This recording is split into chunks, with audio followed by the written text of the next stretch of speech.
Introduction. Presence. The forgotten dimension. There comes a moment, subtle, almost imperceptible, when you feel it. It's not a thought. It doesn't announce itself. But something begins to stir beneath the surface of your busy life. In the middle of the noise, the deadlines, the striving, there's a pause. A crack in the momentum of doing. A stillness that wasn't there before. Or maybe it always was and only now are you beginning to notice it. This stillness is not empty. It is alive. It is intelligent. It is you, the you that exists beyond the story. Perhaps you're listening to this because something inside you is already awakening. You've accomplished things. You've moved forward. You checked all the boxes the world told you to. And yet, quietly, you feel something is missing. Not something external, not another possession or goal, but something fundamental, something real. You're not alone in feeling this. What you're sensing is the pull back to your natural state. Not doing, not achieving, not becoming, but simply being. This is not a passive state. It is not laziness or withdrawal. It is aliveness without effort, clarity without noise, depth without explanation. And from this state, all true doing flows. You're not here to chase life. You're here to meet it, fully, consciously, presently. This is the beginning of the journey inward, not to escape the world, but to finally live in it awake. Let us begin where all things begin and return. With being. Chapter 1. Being is the foundation of everything. There is a myth woven deep into the fabric of our modern lives. It whispers to us through culture, media, education, and even the voice in our heads. And it says, you are what you do. From childhood, we're praised for productivity, rewarded for busyness, validated for results. We're told to work hard, push forward, hustle, as though value is something to be earned through effort. But what if the truth is the opposite? What if your true worth does not come from what you do, but from the simple fact that you are? What if being, not doing, is the real foundation of a meaningful, peaceful, awakened life? This is not a denial of action. Rather, it is a radical reordering of reality. Because the truth is, how you act matters more than what you do. The quality of presence behind your action is what gives it depth, power, and meaning. You could be managing a company or washing a dish, and both can be either unconscious activity or sacred expression. It's not the form. It's the field of consciousness that infuses the form. That is what transforms an ordinary moment into a portal for awakening. What you do is secondary. How you do it, the awareness, the stillness, the presence behind the action is what truly matters. Let those words sink in. You've been taught that what matters is the result. But reality responds not to the result. It responds to the vibration of consciousness behind it.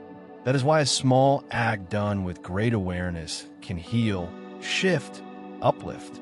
And a grand achievement done without presence can feel hollow, disconnected, and even destructive. The world is full of doing, but it is starved of being. Most people live entirely from the surface, chasing goals, solving problems, managing situations. But they're not truly there for any of it. They're lost in thought, lost in time, thinking about the next thing while doing the current thing. Rarely, if ever, inhabiting the moment they're in. This is the core dysfunction of the modern human. We are doing machines, disconnected from the very space of being that gives life its meaning. And so we suffer. We rush through life, accomplishing much, yet feeling strangely empty. We succeed externally, but remain internally restless. No matter how much we achieve, there's always a whisper, something is missing. What's missing is not out there. It's presence. It's the stillness that gives rise to all movement. It's the awareness that allows thought but is not thought. It's the space that holds your entire experience silently. And that space is not a concept. It is your own being. To touch that space, to live from it, is to come home. Being is the foundation of everything. To return to being is not to abandon the world. It is to finally live in it consciously. Presence is not something you add to your life. It's not a skill to be learned or a goal to be achieved. It is what's always been there, underneath the noise, beneath the layers of identity, behind the relentless stream of thoughts. It's what remains when everything else falls away. The mind will resist this. It will ask, but what do I get from this? What's the benefit? But this question comes from the very structure that cannot comprehend being. The ego cannot use presence, because presence reveals that the ego itself is an illusion. And so, the mind wants to keep doing. It wants to fix, improve, become, accomplish. Even when it seeks peace, it does so as a project, a future goal. I'll become more present. I'll meditate more. I'll try to be still. But presence is not something you reach. It's something you recognize as already here. The now doesn't need to be achieved. It only needs to be noticed. It's not a destination. It's the ground beneath every step, the stillness behind every sound, the space in which every experience unfolds. Being is not far away. It's closer than your next breath. In fact, it is your next breath when fully felt without resistance. So what does it mean to live rooted in being? It means your sense of self is no longer derived from activity, success, appearance, or thought. It means you're no longer chasing completeness, because you are complete. It means your value is no longer tied to form, because your essence is formless. And from that rootedness, you can still do, create, speak, build, teach, lead, nurture, but your action is no longer a strategy to become something. Your doing becomes an extension of your being. You speak not to be heard, but because silence overflows into words. You move not to prove yourself, but because presence wants to express itself through form. You work not to earn your worth, but to share the energy of awareness through what you offer. This is the sacred reversal, where before you acted to gain identity, now you act to share essence. Where before your doing was fueled by lack, now your doing is infused with peace, and the world will feel the difference. Because energy doesn't lie. Even if your words are the same, your state transmits something entirely different. Stillness can be felt. Presence can be sensed. Awareness communicates silently. When you're grounded in being, something else begins to flow through you. You become a vessel, not a controller. You no longer need to figure everything out. You no longer need to make life happen. Instead, life begins to move through you. The mind, once the master, becomes the servant. Thought becomes a tool, not a tyrant. The body becomes an instrument of aliveness, not a burden. The emotions, once overwhelming, are held in compassion and awareness. And the person you thought you were, that tight identity built from memories and roles, it loosens, it softens, it becomes transparent, a thin veil over the vast sky of awareness that you are. This shift is not about doing less. It's about doing differently. It's about a complete reorientation of your inner life.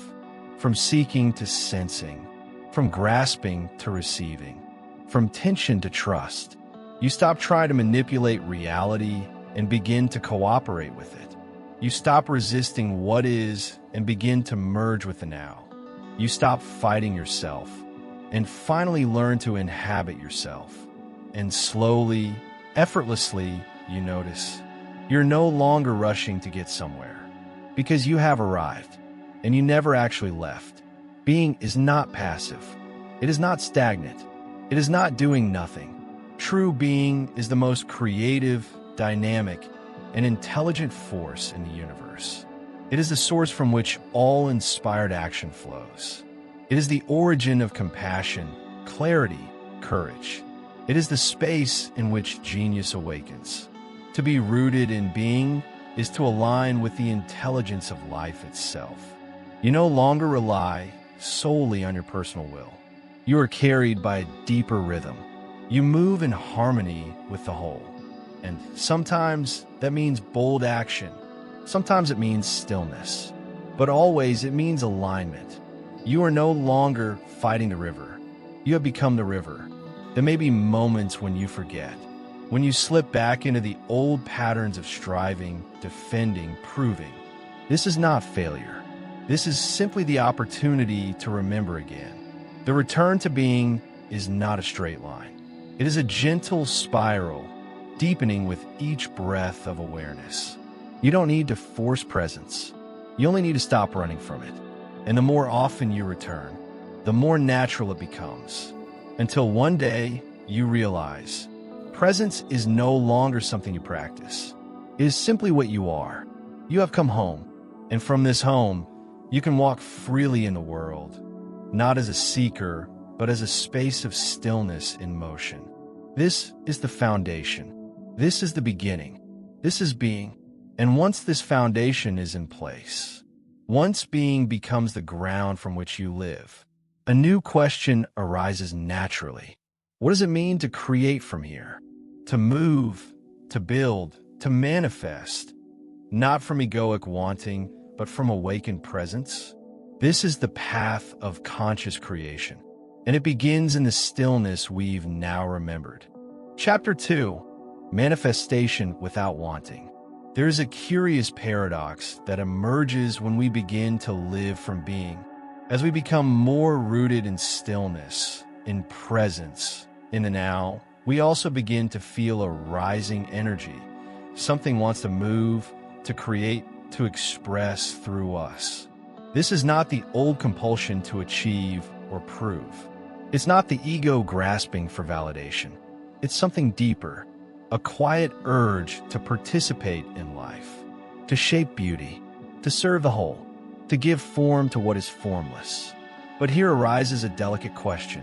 Can we manifest without wanting? The world has taught us that wanting is power. That desire drives progress. That if you want something badly enough and chase it hard enough, it will be yours. And yet, we've all seen how wanting often leads not to peace, but to restlessness, not to joy, but to anxiety, not to wholeness, but to endless grasping. Wanting, in its common form, is born from a sense of lack. It says, I need this in order to be complete. And so it projects fulfillment into the future, just out of reach. But the more you chase, the further it moves, like a mirage in the desert. Because wanting, at least the kind that arises from ego, is never satisfied. Once you attain what you wanted, the ego simply selects a new target. The cycle continues, and the stillness you long for remains postponed. But what if the urge to create, to build, to manifest could arise from fullness, not lack? What if instead of saying, I want this so I can be fulfilled, we said, I am fulfilled, and from that space, something wants to move through me. This is not wanting. This is intending. This is conscious creation. Intention arises from stillness. It is not frantic or needy. It is clear, calm, centered, like an arrow released from a steady hand. There is no grasping, no fear of failure, no tension in the outcome. You are not creating to get something. You are creating to express something that already is. True manifestation is not the ego trying to get. It is consciousness choosing to give form. To create in this way is to participate in the movement of life without resistance. You do not need to strain, manipulate, or push. You act and allow. You align and let go. And sometimes the path is not immediately clear. There may be a season where nothing moves. You may feel inwardly still, without direction or vision. The old patterns of forcing have fallen away, but nothing new has arisen yet. This is not a problem. It is a sacred pause. It is the silence before the music, the stillness before the unfolding, the breath before the first step. During this time, your task is not to invent a purpose. It is to remain available, open, grounded, present. And when the moment is ripe, something will begin to move. An idea, an invitation, a whisper, not from your thoughts, but from the deeper field of awareness. And you will recognize it not by intensity, but by clarity, not by pressure, but by peace. Manifestation without wanting. The ego does not understand this kind of creation. It thrives on control, on effort, on strategy. It wants guarantees. It wants outcomes. It wants credit. It wants to be the doer, the author of every success. But creation from being has no room for that. Because here, you're not the controller. You are the channel. You are not imposing your will upon life. You are becoming available for life to express itself through you. This is not passivity. It is the deepest form of participation, one rooted not in fear, but in trust. And that trust is tested when things don't go as planned. You may follow an inspired action only to be met with resistance. Doors may not open immediately. People may not respond the way you imagined. And here's where the ego rushes back in with its stories. See, it didn't work. You failed. You need to try harder. This wasn't meant to be. But presence doesn't interpret obstacles that way. Presence doesn't argue with the now. It listens. It feels. It adjusts or waits. But it never resists. Because resistance is the true block. Not the outer event. Not the denial. Not the delay. What blocks the flow of manifestation is your inner argument with what is. Nothing real is ever blocked by a no. It is only redirected by intelligence greater than your mind. So instead of pushing harder, you soften. Instead of complaining, you observe. Instead of collapsing, you breathe. And in that space, clarity emerges. Maybe the no was a redirection. Maybe the delay was a refinement. Maybe the obstacle was the teacher, not the enemy. When you release resistance, life shows you possibilities the ego cannot see. This is the grace of surrender. Surrender is not giving up. It is giving over to something wiser than thought. It is trusting the unfolding of life more than the plans of the mind. It is acting when the impulse arises and stepping back when silence returns. It is knowing that you are not alone in this creation, because you're not the only force at play. The universe is alive, and when you are in alignment, it begins to co-create with you. Conscious manifestation is not about attracting things. It is about awakening to the truth that you and life are already one. From that oneness, desires may still arise, but they are no longer compulsive. They do not demand fulfillment to feel complete. They are gentle, spacious, and free from fear. You can hold a vision but not grip it. You can move towards something but not need it. You can pursue without pressure, and that is power. True power is not force. It is flow. You are not chasing your destiny.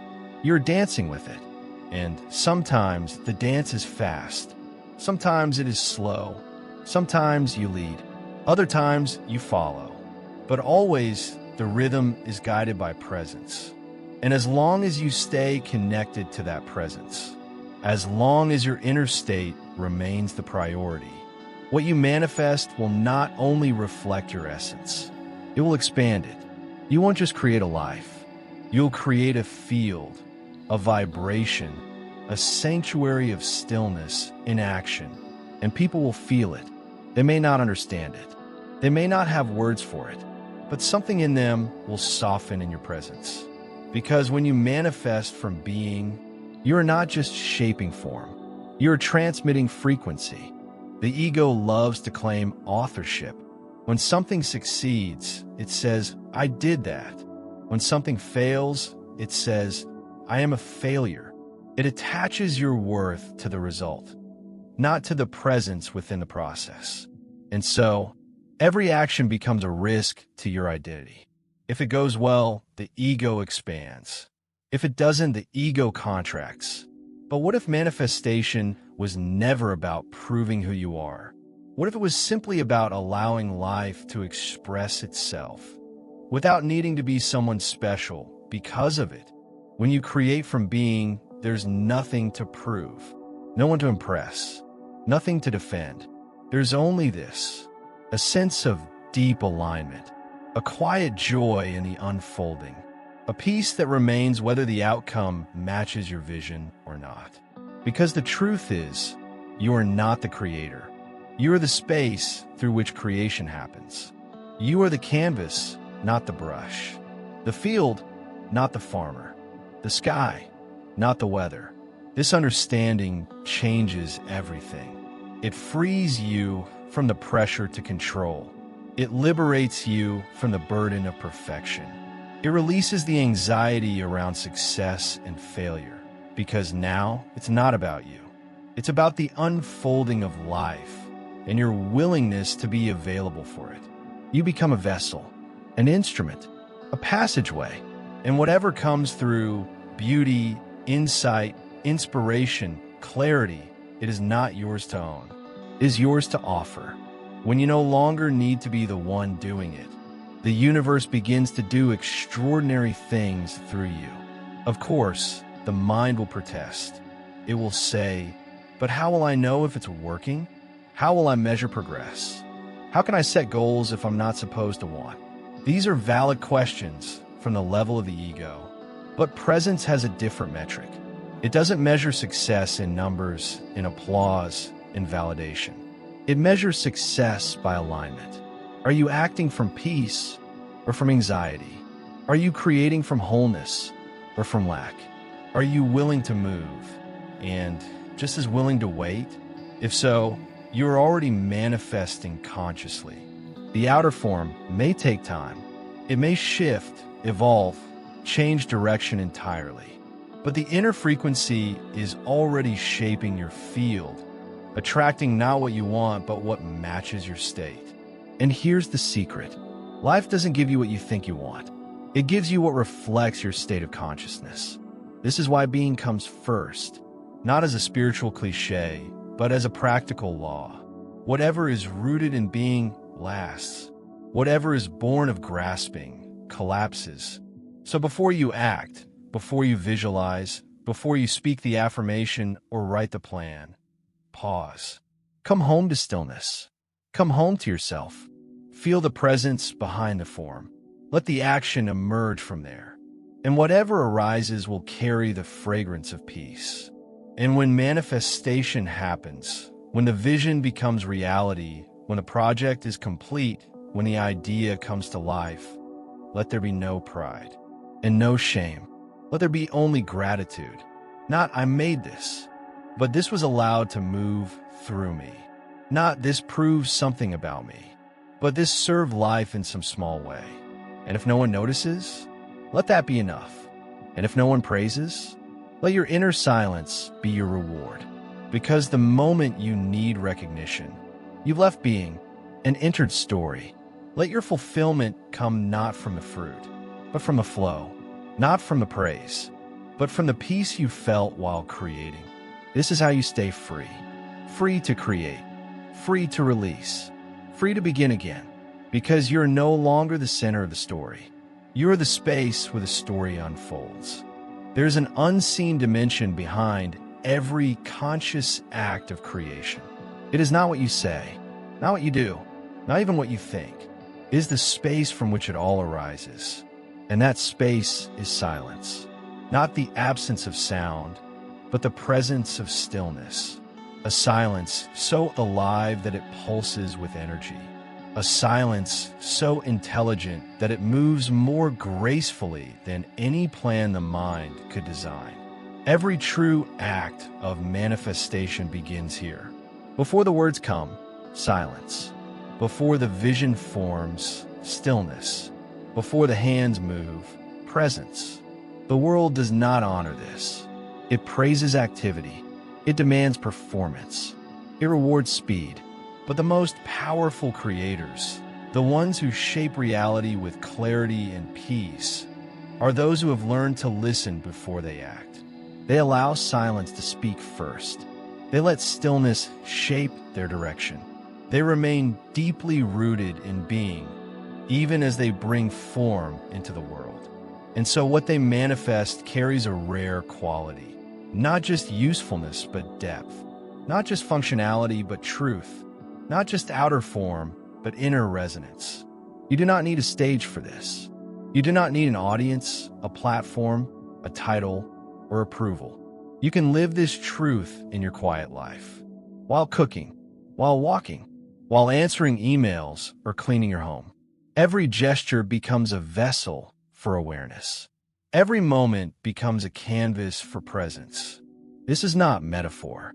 It is literal. You can feel it when it's happening. You're no longer the one doing, yet things get done. Not from tension, not from pressure, but from a deep current that moves through you, not from you. And afterward, there's no exhaustion.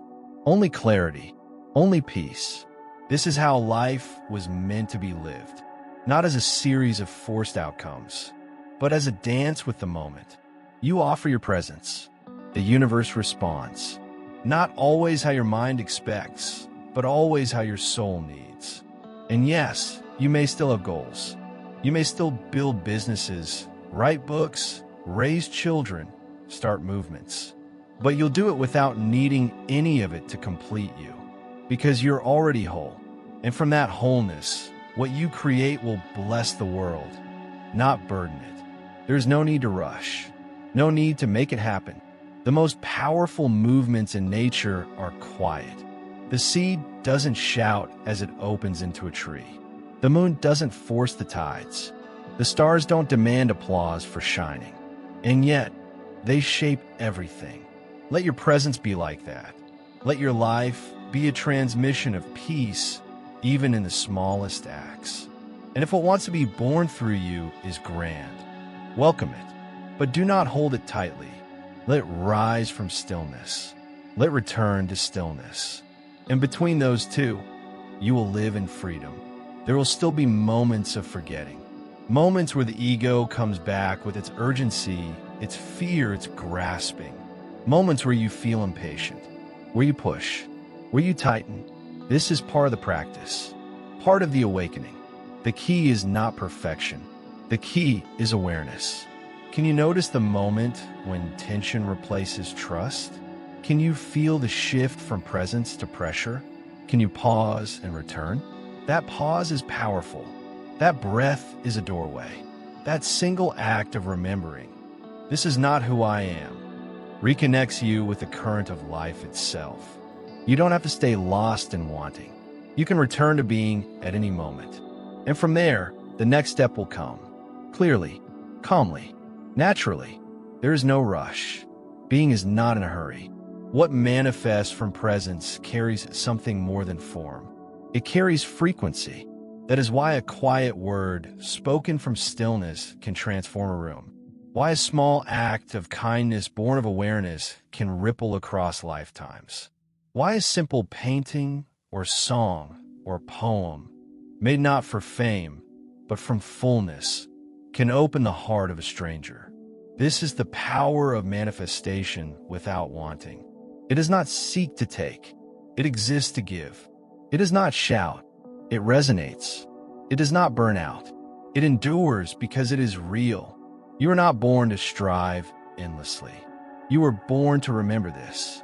And in that remembering, to offer something the world has forgotten. Not just a product, not just a solution, but a presence. That is your gift. And when you offer it freely, you're not just creating something new, you are helping awaken a new world. And yet, one great illusion remains, a force that pulls us out of being and back into separation. It whispers, you're this role, this story, this name, this history.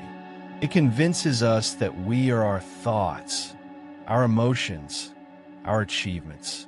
It is the ancient illusion that says, you are form. To truly live from presence, we must learn to see through this veil. And that begins in the next chapter, the ego and the dream of form. Chapter 3, the ego and the dream of form. You are not what you think you are. This is the beginning of liberation. It sounds simple, perhaps even abstract, but it holds a truth that can shatter lifetimes of illusion. You are not the form you have mistaken yourself to be. And yet, this confusion is the most common and costly mistake in the human experience.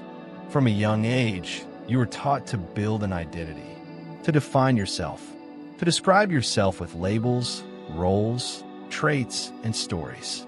This is who I am. You learn to say, I am a daughter. I am a student. I am smart. I am shy. I am successful. I am broken. And slowly, silently, a structure began to form. A mental construct, a psychological costume, a narrative made of memories, fears, desires, and thoughts. This is the ego, not in the arrogant sense, but in the deeper, subtler sense. The ego is the false sense of self built upon form, mental form, emotional form, physical form. It is not a thing. It is a process, constantly maintaining its sense of separation through comparison, judgment, resistance, and story. The ego says, this is my life. These are my thoughts. This is my past, my future, my body, my identity. But what it truly means is, this is me as a form. And that precisely is the illusion. Form is not the problem. Form is beautiful. It is necessary. It is sacred. But identification with form, that is where suffering begins. Because all forms are temporary. All identities shift. All roles dissolve. All bodies change. All stories end. So when you believe that you are your form, you have built yourself on unstable ground. And life, in its wisdom, will eventually shake that ground. Not to punish you, but to awaken you. To remind you of what cannot be lost. Think for a moment. Who were you 5 years ago? 10 years ago? 20? Did you not have different ideas? Different emotions? Different desires? A different face in the mirror? And yet, you still feel like you. What is that constant I beneath all the change? It is not your body, not your job, not your opinions. It is the silent witness of all of it. The awareness in which the body, the mind, the feelings arise and pass. That awareness has no age. It has no gender, no nationality, no story. It is simply here, now, unmoved, unaffected, free, and it is what you truly are. But the ego doesn't like this. To the ego, that truth feels like death, because the ego survives only by being someone, by having a name, a role, a problem, a goal. Without a story to tell, it feels invisible. Without an enemy to blame, it feels powerless. Without a future to chase, it feels meaningless. And so it clings to history, to projection, to identity. It whispers, if you stop identifying with form, you will disappear. But the opposite is true. When you stop identifying with form, you do not vanish, you wake up. You no longer live as a character in the dream. You become the dreamer, lucid, aware, free. You realize, I'm not this thought. I am the space in which thought happens. I'm not this body. I am the awareness that perceives the body. I'm not this story. I am the silence beneath the story. And with that realization, the ego begins to soften. Not because you fought it, but because you saw through it.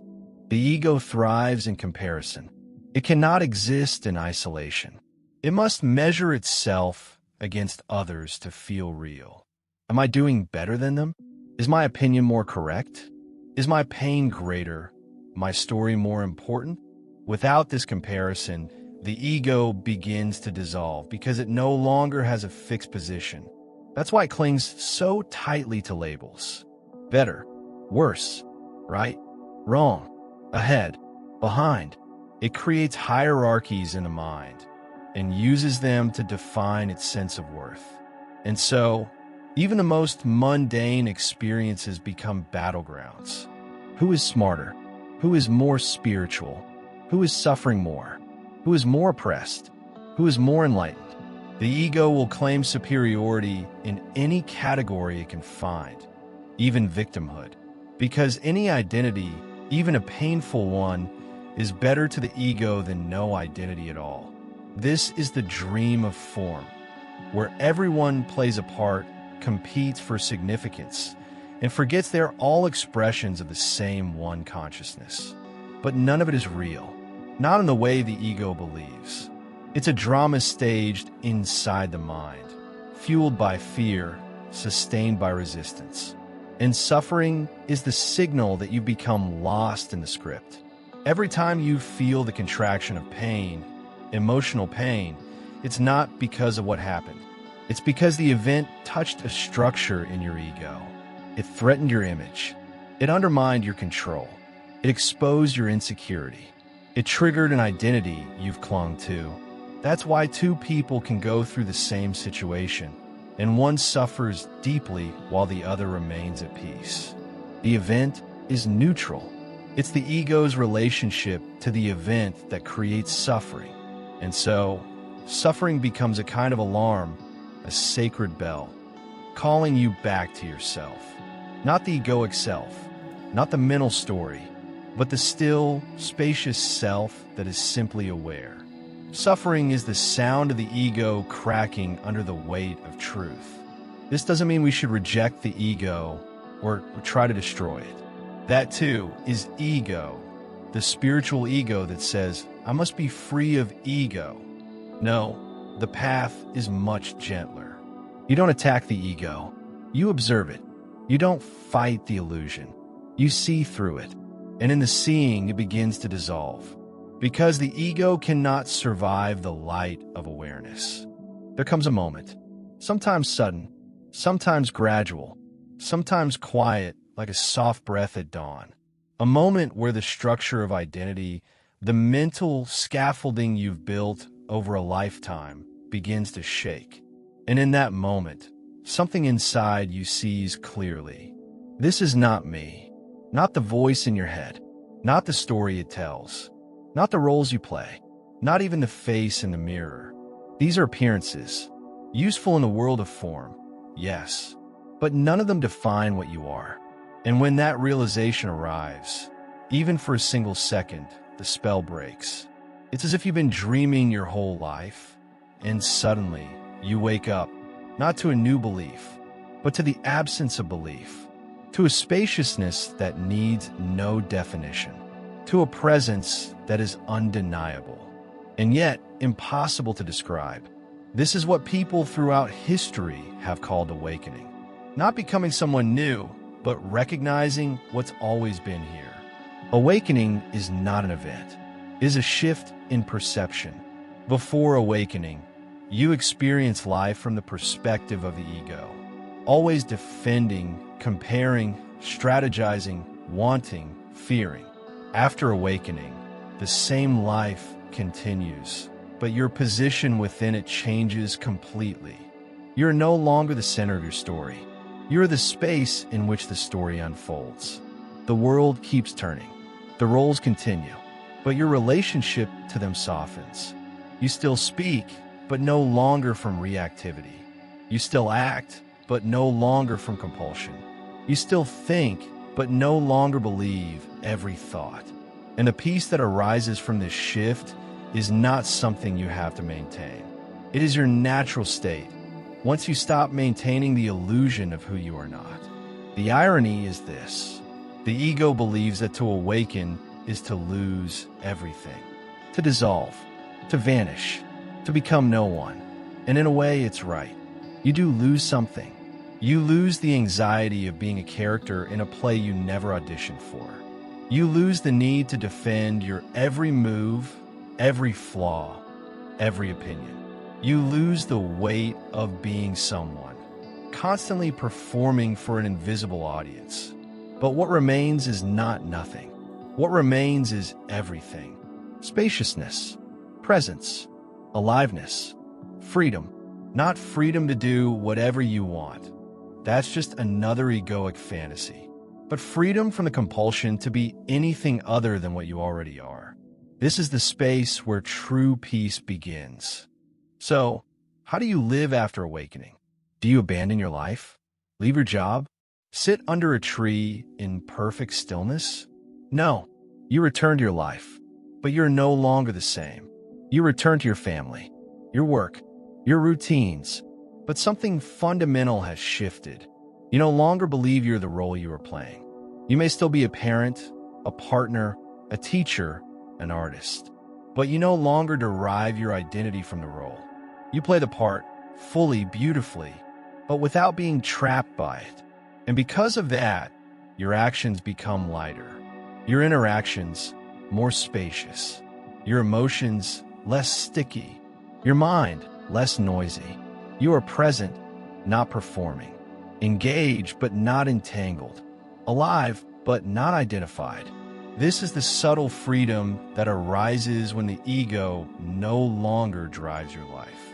You still feel, you still care, you still decide, but now everything moves from a deeper place.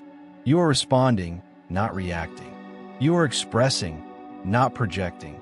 You are participating, not performing. This doesn't mean the ego vanishes completely. It may still arise in moments of stress, fear, or challenge. Old thought patterns may resurface. The identity may try to reassert itself. But now you see it. You recognize the pattern. You can smile inwardly and say, "Ah, there's that old voice again, the one that believes it needs to control everything." And that simple act of seeing dissolves its power, because the ego cannot survive in the light of awareness. It needs you to be unconscious. It needs you to forget. But the awakened presence within you is no longer willing to forget for long. And that presence grows stronger each time you return to it. Each time you pause. Each time you breathe. Each time you choose stillness over struggle. And gradually, the ego becomes quieter. Not because you fight it, but because you don't feed it. You no longer seek validation through roles. You no longer derive worth from being right. You no longer need to win every argument, defend every opinion, fix every misunderstanding. You begin to live in what some might call humility. But it's not the humility of thinking less of yourself. It's the humility of not thinking of yourself so much, because your attention is no longer consumed by the story of me. It is free to rest in presence, to notice beauty, to feel life, to serve something greater than identity. And this is where the most surprising discovery arises. The less you are identified with your story, the more fully you can show up in the world. The less you seek recognition, the more clearly you can create. The less you try to prove your worth, the more effortlessly you embody truth. Because now, your life is no longer about becoming something. It is about being what you already are. And in that being, doing begins to flow. Not from fear, not from ego, not from urgency, but from stillness, from clarity, from presence. And this is where we go next. Because when being becomes your ground, and the ego has loosened its grip, a new possibility opens. To act in the world without leaving presence. To move without tension. To create without ego. To live fully without losing yourself in form. This is not passivity. It is the highest form of participation. This is the union of action and stillness. Chapter 4. Reconciling action and stillness. There is a moment in every awakened life when the question arises, how do I live in the world without being consumed by it? How do I answer emails, attend meetings, raise children, pursue visions, serve others, while remaining anchored in stillness? How do I move through the noise without letting it take me away from the silence? This is the art and the challenge of conscious living. to act without losing the depth of presence, to create without reawakening the ego, to do while staying rooted in being. The world teaches that action and stillness are opposites, that one must choose, retreat or engage, meditate or work, inner peace or outer productivity. But this is a false split, a product of the mind's duality. In truth, stillness is the foundation of right action, and right action is the expression of deep stillness. They are not enemies. They are partners, like inhale and exhale, like sky and sunlight, like roots and fruit. Without stillness, action becomes frantic. Without action, stillness becomes stagnant. But when joined, they become flow. You may have felt it, moments where you were fully immersed in the now, where you acted with clarity without inner noise, where there was no resistance, no self-doubt, no commentary, just the action itself, pure, effortless, alive. This is the essence of presence in motion. Stillness in action is not rare. It is natural. You've known it as a child, painting, running, building, singing, not for reward, not for recognition, just for the joy of the moment itself. And it can return, not by forcing, but by releasing the need to be the one doing it. Presence is not something you bring into action. It is the source from which conscious action arises. When a mind is still, not inactive but silent, you begin to move in harmony with life. No longer pushing, no longer performing, no longer controlling every outcome. You become like a dancer who doesn't plan each step, but feels the rhythm and responds. Like a river that doesn't force its flow, but carves mountains in stillness. Like wind that doesn't aim, but moves all things in its path. You do not need to leave the world to find peace. You only need to stop leaving yourself. Peace is not found in a cave, a monastery, or a mountain, unless you bring it with you. And it is not lost in a busy city, a boardroom, or a crying child, unless you forget it was always within. Stillness is not about what surrounds you. It is about the space you carry into everything. This space is presence. You can take it into a meeting, into a phone call, into a conflict, into the act of stirring soup or changing diapers. Presence does not depend on silence around you. It depends on silence within you. And that silence becomes a field, an invisible resonance that affects every interaction. Imagine this. You walk into a room. Everyone is speaking quickly. Tension is in the air. Opinions clash. Egos spark. But you are still. You are not silent in a withdrawn way. Not shrinking, not hiding. You are alive and clear, yet free of the need to dominate or defend. You listen. You feel the space between words. You allow others to speak without needing to react. And when you do speak, your words carry weight. Not because they're louder, but because they rise from stillness.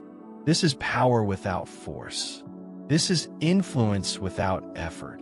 This is presence in motion. Action from presence is never rushed. It may move quickly on the outside, but inside there is no panic, no friction, no grasping. And that's how you know the difference. You can feel in your body the tightness of egoic doing, the openness of conscious flow. When action is rooted in ego, it is always accompanied by tension. When action is rooted in being, it is always accompanied by ease. Even in challenge, even under pressure, even when things don't go as planned, because you're not resisting what is. You're responding from what is deeper. There's a kind of action that does not come from effort, but from alignment. It is not born in urgency, but in clarity.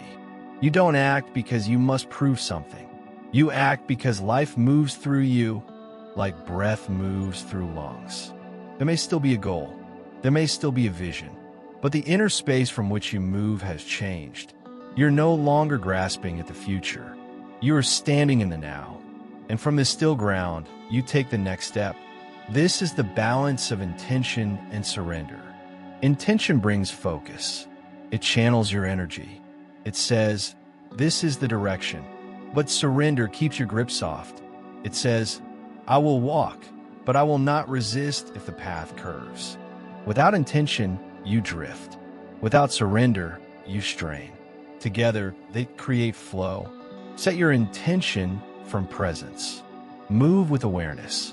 Release attachment to the outcome. And trust what comes. This is not passivity. This is not indifference. It is full participation without ego. You give your best effort. You show up completely. You do what needs to be done. And then you let go.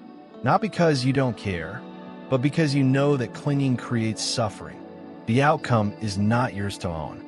The moment is. In this space, life begins to cooperate with you.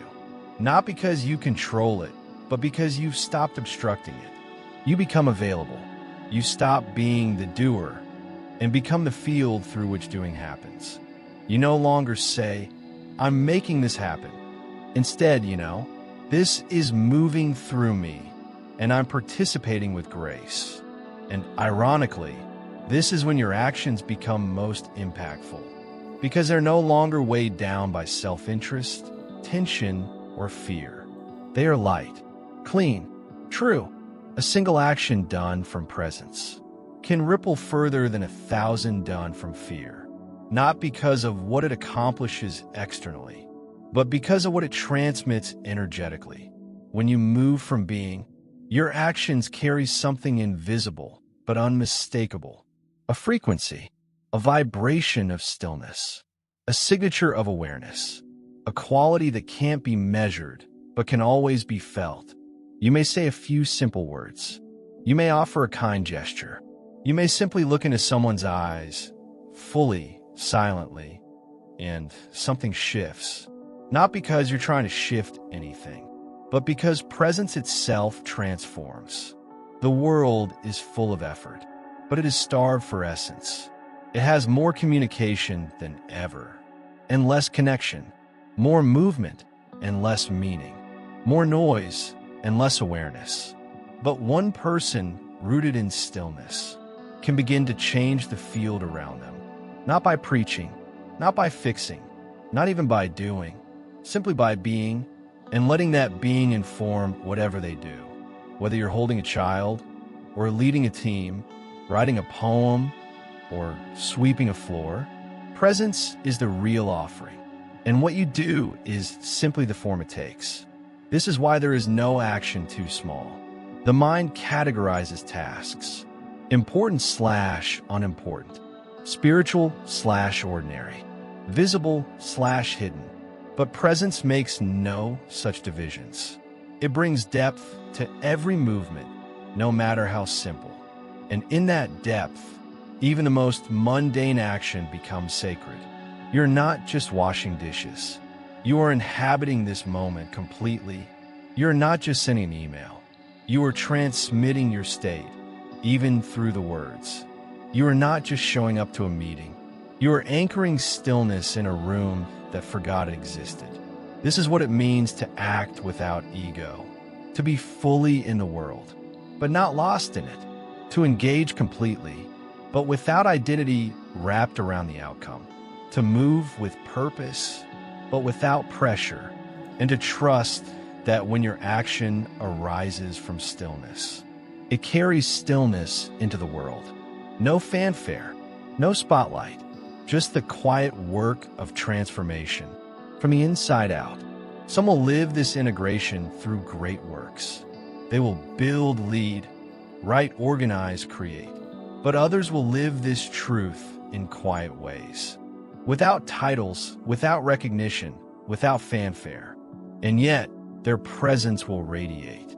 Their stillness will shift the atmosphere.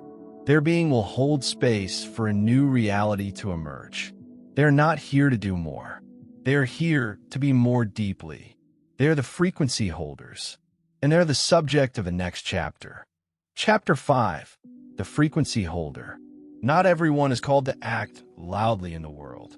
Not everyone is meant to build movements, write books, or lead change. Some are here for something much quieter, but no less sacred. To hold a frequency, to be a still point in a spinning world. A conscious presence in a field of distraction. A grounded awareness in the midst of noise. These beings may not be recognized. They may not be seen.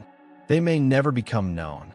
And yet, they are transmitters of stillness, peace, and presence.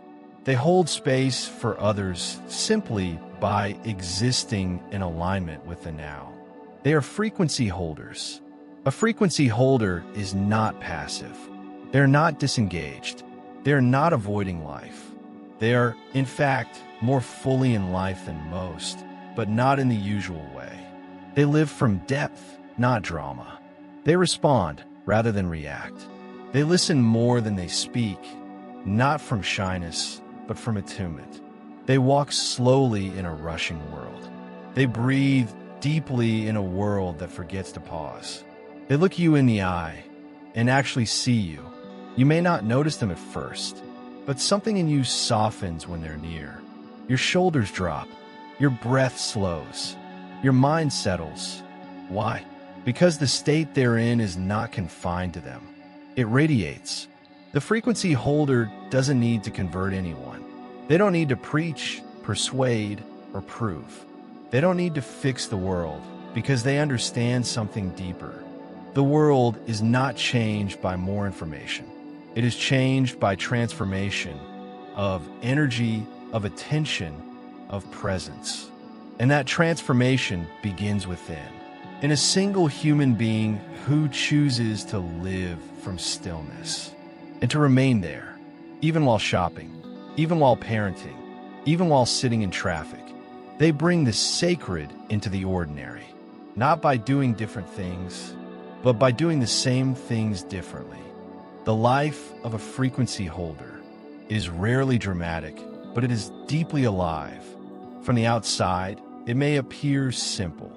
They're not always climbing ladders, chasing dreams, or making noise.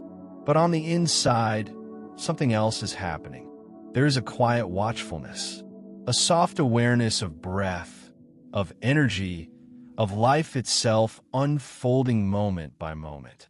They wake up, not to rush into tasks, but to return to presence. They sip their tea slowly. They walk without hurrying. They look out the window, not to escape, but to notice. They see light filtering through leaves and feel the sacredness in the silence between bird songs. These are not signs of passivity. They are signs of attunement, because they are not missing the moment. They are inhabiting it, fully, gently, consciously, and yet they still live in the world. They go to work. They pay bills. They clean kitchens and answer phones. They show up in places others have forgotten to be present. But everything they do, no matter how ordinary, is infused with the frequency they carry. Not because they're trying to make it spiritual, but because they're no longer dividing life into spiritual and not. To them, life is sacred. There's no task too small, no moment too unimportant, no interaction too mundane to bring presence into it. Because they're not performing life, they're living it. This kind of presence changes things. Not always visibly, not always quickly, but the impact is real. An office where a frequency holder works may begin to feel more grounded. A family where one person holds stillness may start to breathe differently. A conversation may unfold with more honesty, just because someone in the room was truly listening. Presence is contagious, not in a viral way, but in a vibrational way. It doesn't force anything. It doesn't impose. It simply radiates. And others, often without knowing why, begin to feel safer, calmer, more open. This is not magic. This is resonance. To live as a frequency holder is not always easy. You will walk through a world that no longer knows how to be still.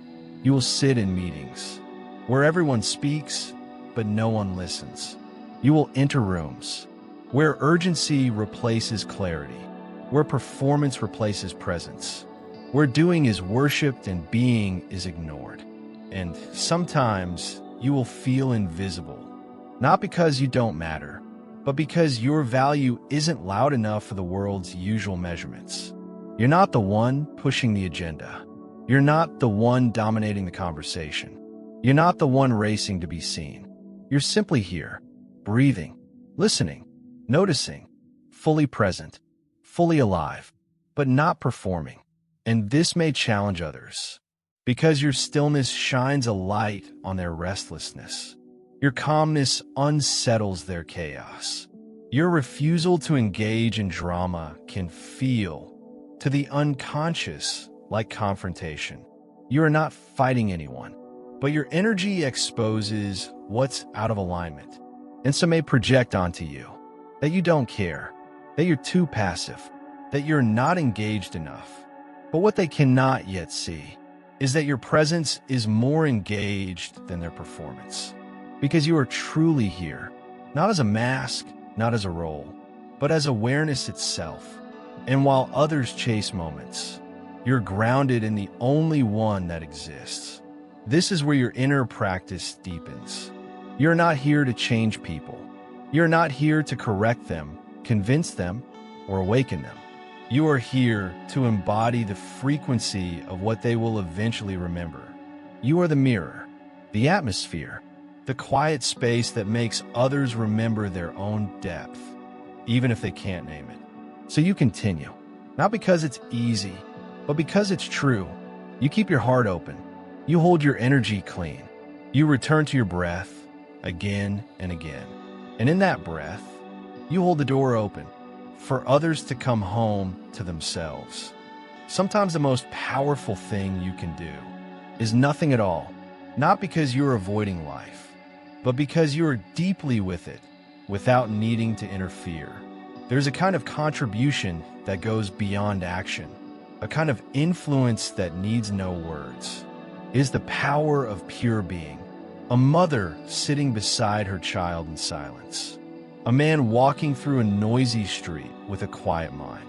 A stranger who meets your eyes with no judgment, only presence. These moments seem small, but they change something. They retune the frequency of the field around them. No one sees the shift, but everyone feels it. Presence heals. It may not fix situations. It may not resolve conflict immediately, but it restores inner order. And from that order, true resolution can emerge. Sometimes, presence is what allows others to finally hear themselves. Sometimes, it's what creates the space for clarity to arise in someone else. Sometimes, it's what turns a stressful room into a sanctuary without a word. This is why your stillness matters, not just for you, but for everyone around you. Because we're not separate. We are connected in ways the mind cannot comprehend. And when even one person holds the frequency of peace, that frequency begins to ripple, quietly, consistently, invisibly, until the entire field begins to shift. This is not a theory. It is not philosophy. It is a living truth, confirmed by every soul that remembers who they are. And you don't need to become someone else to live it. You don't need to escape your life, your job, your family, your city. You only need to show up as presence. To remember, breath by breath, that you are not your role. You are not your thoughts. You are not your story. You are the awareness holding it all. You are the stillness within the movement. You're the frequency that awakens others without saying a word. There is a quiet revolution underway. It's not on the news. It doesn't trend on social media. It doesn't fill stadiums. But it is happening in homes, in parks, in conversations, in cafes, in people just like you, choosing to live from stillness again and again, choosing not to react, choosing not to compete, choosing not to become someone, but simply to be deeply, honestly, fully. This is how a new world begins, not through noise, but through frequency, and you are holding it. But there's a shadow that sometimes follows those who begin to live this way. A subtle voice that says, "Look how present I am. I'm more awakened than they are. I've transcended what others are still trapped in." It is quiet. It is spiritual. It is polished. And it is still ego. This is the next challenge on the path. Not the loud ego of the world, but the spiritual ego that hides behind enlightenment. And it is the subject of our next chapter. Chapter 6, The Spiritual Ego Trap. Not all ego looks like arrogance. Sometimes it wears white. Sometimes it speaks softly. Sometimes it quotes scriptures, bows gracefully, and calls everyone beloved. But inside it still says, "I am different. I am further. I'm more awake than you." This is the spiritual ego. And in many ways, it is more dangerous than the worldly ego because it hides behind wisdom. It wears the mask of humility, and it uses the language of truth to reinforce a false self. The spiritual ego doesn't care about truth. It cares about identity, just like any other ego. But now, that identity is cloaked in transcendence. It doesn't say, "I'm rich." It says, "I'm beyond material attachments." It doesn't say, "I'm powerful." It says, "I'm highly evolved." It doesn't say, "I need to be admired." It says, "I'm just here to teach." And here's the subtle trap. The ego has not been dissolved. It has simply changed costumes.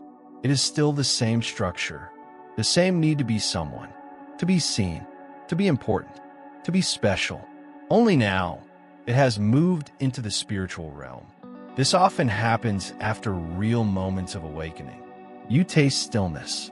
You feel presence. You begin to see through old illusions. And a mind, always watching, says, now I am someone who has awakened." And in that moment, the ego is reborn, more refined, more slippery, more believable. It uses your own insight as fuel for its next identity. It may not speak loudly. It may not act superior in obvious ways. But inwardly, it holds a posture. "I get it. Others don't. I've arrived." The most dangerous thing about the spiritual ego is that it can feel so right. It can masquerade as insight. It can quote ancient texts. It can adopt peaceful tones and compassionate gestures.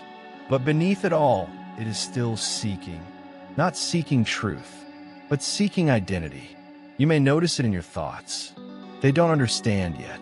She's still asleep. He's too caught in the material world. Or you may feel in your body a slight tightening when someone disagrees. A rush of pride when someone praises your wisdom. A subtle distancing from people you once called friends because now you've outgrown them. It doesn't always speak aloud, but it whispers, "I'm not like them." And the pain of this identity is that it separates. It builds walls, not with criticism, but with refinement. It says, "I no longer judge," while secretly measuring everyone by your new standards. It avoids anger, but harbors quiet superiority. It uses words like energy, vibration, alignment, but often to label or exclude. And worst of all, it becomes addicted to its own image of peace. So, whenever something threatens that image, a challenge, a messy emotion, a contradiction, the ego resists. It says, "This shouldn't be happening. I'm too conscious for this." But this is not presence. This is performance. So how do we recognize this in ourselves? The answer is not self-condemnation. It is self-honesty. You don't fight the spiritual ego. You expose it with light. You begin to notice its patterns, gently, curiously. You ask, am I speaking from truth or from identity? Am I helping or performing a role? Am I really listening or just waiting to sound wise? You feel into your body. Is there tension beneath your smile? Is there pride in your silence? Is there effort in your presence? These subtle signals are not failures. They are invitations. Invitations to return again to what's real, to drop the posture, to let go of the title, to step out of the performance and back into the quiet aliveness of the now. True presence doesn't need to announce itself. It doesn't say, I am present. It doesn't say, I've awakened. It doesn't need to say anything at all, because presence is not an identity. It is the absence of identity. The more deeply you rest in it, the less you need to define yourself, spiritually or otherwise. You no longer introduce yourself by your path, your practice, or your insight. You just show up, empty, aware, available. There's no aura to maintain, no image to curate, no persona to protect. And in that simplicity, there's enormous power, because now nothing stands between you and life. No filter, no story, no spiritual resume. Just this moment, raw, unfiltered, unowned. This is the return to innocence. Not the innocence of naivety, but the innocence of emptiness. You're not pretending to know. You're not trying to be evolved. You're not reaching for any experience. You're simply here, awake, unclothed in concept. You no longer seek to embody light. You let light move where it will. You no longer need to be the one who gets it, because you've realized there's no one to get it. And this absence of self is not a void. It is a vastness, a quiet, vibrant clarity. It is freedom not from the world, but from the burden of being someone in it. You begin to walk through life not as the enlightened one, but as nobody in particular, not superior, not inferior, not awakened, not asleep, just a space, open, soft, aware. And the irony is, this is when your words carry the most truth. This is when your silence becomes your strongest teaching. This is when people feel safe near you, not because of your knowledge, but because your energy asks for nothing. You don't need to be seen. You don't need to be followed. You don't need to be right. You're just being. Humility is not something you practice. It is what remains when there is no one left to be superior. It doesn't think less of itself. It simply thinks of itself less. Not because it's trying to be virtuous, but because the whole structure of self-importance has dissolved. True humility doesn't wear a label. It doesn't try to appear modest. It doesn't need to disclaim wisdom or hide behind false simplicity. It just doesn't make you the center of the story anymore. You can speak freely. You can teach if asked. You can laugh, cry, be serious or silent, and none of it adds to or subtract from you. Because you know, there's no you to protect, no you to prove, no you to elevate. There's only this moment and the awareness that holds it. This is the final undoing of the spiritual ego. It does not die in a blaze of light. It fades gently like fog lifting at sunrise. And what it leaves behind is not enlightenment. It's ordinariness, but an ordinariness so free, so unburdened, so quietly alive, that it becomes the most sacred thing of all. You don't walk around glowing. You walk around present. You don't stand above others. You stand with them. You don't speak from a pedestal. You speak from presence, or you remain silent. And when you do speak, it's not to prove you're awake, but to serve whatever life is moving through that moment. This is how you know the difference. When someone is truly grounded in being, you don't feel smaller near them. You feel more yourself. Their presence doesn't overpower. It opens space. Their words don't impress. They resonate. Their silence doesn't feel cold. It feels like home, because they're no longer trying to be anyone. They have become no one in particular. And in that, they have become transparent to the light of presence itself. This is where the spiritual journey brings us back, not to become something higher, but to remember how to live as nobody special. Not a role, not a position, not an identity, just a simple, open, conscious human being, moving through life with no mask to hold and no self to maintain. There's a quiet freedom, that comes when you no longer need to be someone. Not that you cease to exist, not that you disappear into passivity or silence, but the need to maintain an identity, to be someone in particular, simply falls away. You are still here, still breathing, still speaking, moving, creating, but not from a position, not from a role, not from an image. You stop performing the self. In the world's eyes, identity is everything. What do you do? Who are you, really? What's your story? What makes you unique? But the most alive people you'll ever meet rarely feel the need to answer these questions, because they are not living as a definition. They are living as presence. They are not hiding. They're just not trying to be anything. They move without pretense. They speak without agenda. They serve without needing to be seen. Their words are light. Their gestures are real. Their silence is not emptiness. It is peace. To be nobody in particular is not nihilism. It is not defeat. It is not withdrawal from life. It is participating fully, without letting life revolve around you. You still make choices. You still have preferences. You still say yes and no. But all of it arises from clarity, not from identity. You are no longer defending a self-image. You are no longer editing your experience. You are no longer curating who you appear to be. And that, paradoxically, makes you more real than ever. When you no longer need to be someone, you become available for everything. You are not stuck in a role. You are not confined by your past. You are not projecting an image into the future. You are free to respond to life as it comes, not based on what your identity would do, but based on what this moment calls for. And this is how presence becomes fluid.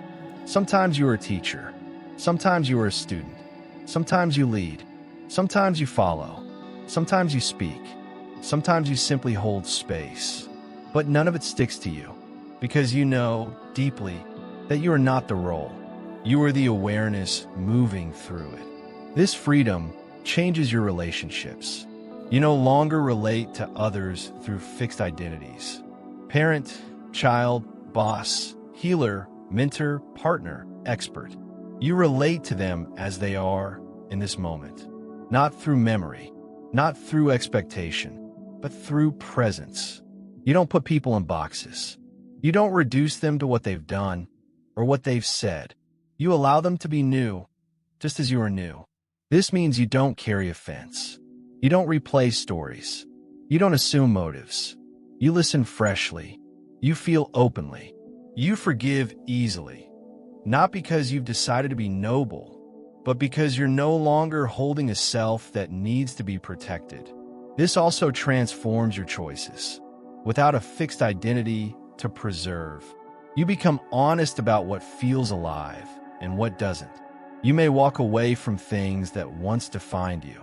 A job, a title, a relationship, a mission, not because you're avoiding them, but because the identity they were built on no longer exists. And you may step into things you never imagined. New roles, new spaces, new expressions. Not because you need them, but because life wants to move through you that way now. You are no longer chasing a version of yourself. You are available for what is real now. This is not instability. This is fluid integrity. The kind of integrity that comes not from being consistent with your past, but from being consistent with your truth, breath by breath. There is a deep, unfamiliar peace that arises when you no longer need to prove anything. You're not trying to be interesting. You're not trying to be enlightened. You're not trying to be right or smart or successful or seen. You're not trying to become something, because the one who is trying is no longer in charge. You have laid down the armor. You have dropped the performance. You have stepped out of the spotlight, not because you've given up, but because you've woken up. And in this quiet awakening, you begin to feel something you hadn't in a long time, or maybe ever. Enoughness, without improvement, without comparison, without striving. You're simply here, breathing, feeling, existing without concept. The mind will sometimes ask, But who am I then? And for once, you do not rush to answer. You do not fill the silence with titles or traits. You do not recite your journey, your story, your awakening. You let the question remain, unclaimed, unanswered. You let yourself dissolve into that not knowing. And you realize you are not the answer. You are the space where the question disappears. You don't need to define yourself because you're no longer a definition. You're not a brand. You're not a personality. You're not even a spiritual being having a human experience. You are this awareness, this breath, this presence, this moment, unfolding with no one in control. This is not detachment. It's intimacy. It's being so close to life that there is no longer a you separate from it. You don't observe life from behind a spiritual lens. You merge with it. You feel the sunlight on your skin, and it's enough. You look into someone's eyes, and it's enough. You walk, sit, breathe, listen, and it's enough. Because there's no voice comparing it to what should be. There's no narrative improving or diminishing it. There's no character filtering the experience. There is only life, unfiltered. And you, no longer someone experiencing it, but the space through which it flows. To be nobody in particular is to become available to life in its purest form. You are no longer filtering each experience through a personal narrative. You are no longer reacting from a defended identity. You are no longer asking, how does this affect me? Instead, you are simply here, open, awake, undefined. And in this openness, life flows differently, not because you control it, but because you're no longer in the way. There is space for joy to arise without clinging, space for sadness to pass without resistance, space for silence to speak without being interrupted. You're not orchestrating the music anymore. You're listening to it, dancing with it, sometimes even becoming it. People may ask you who you are. You may say your name, your role, your function. But inside, you smile because you know that none of it touches the truth. You're not that. You are this. The presence behind the role, the stillness behind the voice, the light behind the eyes. You don't need to assert that. You don't need to teach it. You don't even need to explain it. You simply live it, quietly, freely, fully. And those who are ready will feel it. Not in your words, but in your way of being. Not in what you claim, but in what you radiate. Not in what you do, but in how empty of self you are while doing it. This is the invitation, not to become someone greater, not to evolve into a perfected self, but to gently let go of the one who always needed to be someone, to dissolve back into the presence. That was here before the story began, to live lightly, to walk softly, to love without condition, to act without ownership, to speak without agenda, to serve without identity, to simply be nobody in particular, and in that emptiness, to become a vessel for the fullness of life itself. If these words touch something in you, it is not because they were powerful. It is because they reminded you of what was always here, waiting quietly beneath the noise. You don't need to chase truth. You don't need to become more spiritual. You don't need to fix yourself. You need only pause, return, and remember. Remember the stillness. Remember the presence. Remember who you are when you stop being someone. And let that be enough. Now, always, just this. If you like this content, share it and subscribe to the channel. Every day, we have new videos to feed the soul.